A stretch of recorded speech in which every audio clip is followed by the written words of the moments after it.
Noorte talentide karavan jätkab oma veeremist hobikaardi keskustes ning endiselt on kõrgel nende noorte soov, kes sarjaga liitunud on, hästi esineda. Seekord võeti mõõtu 30. mail ilmselt vist Eesti kõige kõrgemas punktis asuval kaardilajal Unibet kaardikeskuses Laagris Rimi kaubanduskeskuse katusel. Võistluspäev talendid rajale teisel etapile oli taas pikk ja pinev. Sellel hooajal saab etapi võitjaga koheselt proovida osalemist Eesti meistrivõistlustel, seda minikaardiklassi kuuluva kaardiga. Uurime lähemalt, millise võistlusmasinaga tegemist. Tegemist on siis Lensokaart kaardiraamiga, mis on siis toodetud Itaalias ja võimalik on võistelda minivõistlusklassi-sarjas, kus siis võistlevad 10–14-aastased lapsed. No kui sa neid noori vaatad ja nad tulevad siit sellest sarjast ja kas või Ramonit eelmisel nädalavahetusel etapil, et kui hästi nad saavad selle kaardiga kohe nii-öelda sina peale või läheb see pikalt aega või nad ikkagi peavad sellega päris palju harjutama?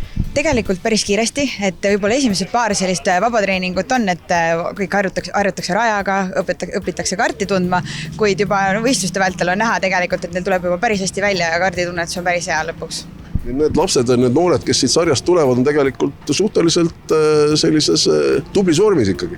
Ja ikka, et nad on tegelikult väga põhjasid juba saanud, et kuidas kaarti tunnetada, kuidas kiirust arendada, kuidas mööda sõita teha, et see kõik on väga hea harrastajale. Enne kui kindlasti endale hakata soetama antud kaarti, et võtta siis ühendust kas ala GR Racingu või mõne muu Eesti kaardi meeskonnaga, et tulla proovima, kas on üldse sobilik see antud võistlusala.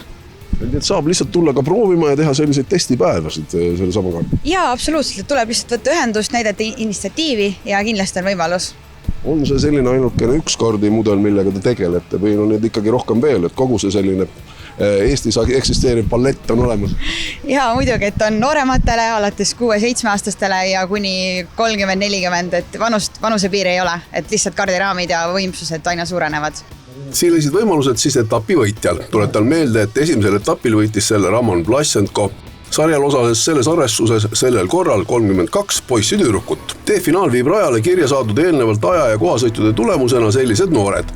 Kail-Kriston Tuhkru, Randar Roosipõld, Rome Kallikas, Rait Orgussaar, Albert Aedma, Martin Kivirai, Helmut Margarikoja, Günther Ilvese ja Andri Linnu. Stardijärgselt kukub kohe kõige valusamalt teiselt positsioonilt Randar Roosipõld, ette jääb endiselt Tuhkru, teiseks tõuseb Rome Kallikas, siis Rait Orgussaar. Tuhkru suudab sõidu edenedes vahe sisse tõmmata jälitaja Allikaga. Temaga omakorda kolmiku ees, kust siis tuleks otsida kolmandat edasi pääsejat. Jälitajate kolmikut pääseb vedama Orgussaar ja suudab taganttulijate üritusi kenasti pareerida. T-finaalist pääsevadki edasi Kail-Kriston Tuhkru võitjana, teine oli Rome Kallikas ja kolmas Rait Orgussaar. See finaalis pääseb parimana rajale Gregor Tamme, edasi Martin Meindorf, Rasmus Andreas, Andres Oopkaup, Brendon Reinumägi, Erki Miller ja siis T-finaalis sinna edasi arenenud poisid. Martin Meindorf on see, kes suudab stardijärgselt kohe üllatada ja võtab sisse liidrikoha, Tamme teine. Edasi ka peetakse armutut heitlust, kus pearolli kannavad Oopkaup ja Andreas. Ka selle sõidus on nii, et liider saab kohe üles sellise hoo, mille tempos püsida on teistel suhteliselt keeruline. Selles finaalis me saame juba näha mitmeid möödasõite ja ka ajalisi karistusi reeglite rikkumise eest. Kõik see käib aga Meindorfi selja taga. Heitlus käib kahele järgmisele edasipääsu kohale. Ruuduline finišilipp tähistab Martin Meindorfi võitu, teisena tuleb üle finišijoone Gregor Tamme Rasmus Andrease ees. Kuid karistused rajal muudavad nende asetust järgmiseks finaaliks. B-finaal ja ka sellest on võimalik kolmel tublimal edeneda edasi juba suurde A-finaali. B-finaali kõige kõrgem asetuse on saanud Ruudi Reinumägi, siis Maarju Mätik, Martti Raudleht, Raimo Kaljuste, Joosep Siniorg, Miia-Gret Visberg ja väga kõva seltskond eelmisest finaalist. Stardist panevad kohe korralikult minema Reinumägi ja Mätik, poisid, kes mitte ainult selles sarjas tõsiselt ei konkureeri. Oma hea koha kaotab Kaljuste, tagant aga tõuseb hirmsa hooga Martin Meindorf. Kuid vaid on rajal ruumi oleks, küll ta tahaks kõigist mööda sõita. Lõpuks maandub ta juba Raudlehe selja taha 4. Liidrite osas muutusi ei kipu tulema. Kohta suudavad säilitada nii Reinumägi kui Mätik. Rajal toimub mitmeid viperusi ning see tähendab ka karistusi. Üsna lõpu eel suudab ennast finaali 3. punitada Martin Meindorf ning nii ta ka Reinumäe ja Mätiku järel lõpetab. Kahjuks teevad karistussekundid selles kolmikus taas korrektiive ja A-finaali Meindorf ei pääse. Teise etapi A-finaal. Esimene stardikoht on Armin Kaaripäralt, siis Ramon Vlassenko, edasi Jan Bragi, Markus Jauk, Kristo Kolossov, Kaspar Pikpõld ning B-finaalis sinna koha saanud kolmik. Taaskord on Vlassenko see, kes üllatab konkurente väga kõva stardiga. Seal ei ole mitte midagi teha ja ta tõuseb ka kohe liidriks. Väga ebaõnnestub Jan Bragi sõit. Teist kohta suudab säilitada Armin Kaar ja kolmandant Markus Jauk. Nende taga käib omakorda harmutu heitlus, kus väga head tööd teeb B-finaali võitja Rudi Reinumägi. Igatahes liider Vlassenko sõidab iga ringiga vahet suuremaks. Suhteliselt koos püsivad teine kolmas, kuid ka sellest tandemis muutusi ei tule. Lõpuks võidab teise etapi järjest Roman Vlassenko ja saab taas minna osalema Eesti meistrivõistlustel.